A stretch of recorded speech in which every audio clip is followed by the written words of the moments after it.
آج بھی ہو براہیم کا ایمان پیدا، آگ کر سکتی ہے اندازے گلستان پیدا، آج بھی وہ موجود ہے وعدے، فضائے بدر پیدا کر، فرشتے تیری نصرت کو اتر سکتے ہیں گدوں سے، کتار اندر کتار اب۔ تو جب ایسے جذبے کے ساتھ کوئی میدان میں نکل آتا ہے اس کا سچا عاشق بن کے،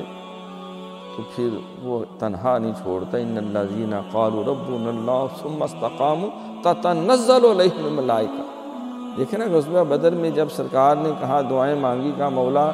پورے روبے زمین میں نظر دوڑا کے دیکھ، یہ 313 جو میں لے کے آیا ہوں، دیکھ روبے زمین میں ساری کائنات میں سارے انسانوں کو اکٹھا کر کے کسی ایک جیسا بھی ہے کوئی جو سروں پہ کفن باندھ کے تیرے نام پہ وَلَقَدْ نَصَرَكُمُ اللَّهُ بِبَدْرٍ وَأَنْتُمْ أَذِلَّةٌ، سارے آگے ہیں۔ سونے سب کچھ فدا کرنے کے لیے تیرا نبی بھی، ابو بکر بھی آ گیا، عمر بھی آ گیا، علی بھی آ گیا، سارے عشرہ مبشرہ آ گئے، امیر حمزہ بھی آ گیا۔ تو یہ 313 اصحاب بدر، مولا تو مالک ہے، جو مرضی کر، تو بے شک ہم سب کی جانیں اگر تجھے عزیز ہے لے لے،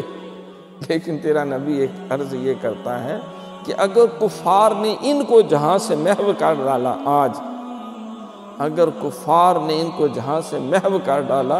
پھر قیامت تک نہ ہوگا کوئی تجھ کو پوچھنے والا۔ سونے پھر اس جیسے مخلصین جو میں نے بڑی محنتوں سے 13-14 سال کی تگ و دو سے یہ 313 میں نے اکٹھے کیے ہیں،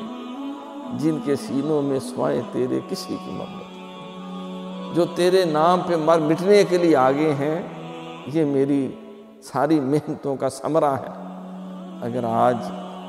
یہ سارے ہلاک ہو گئے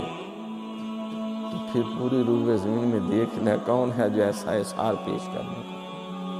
پھر اللہ کی مدد آئی،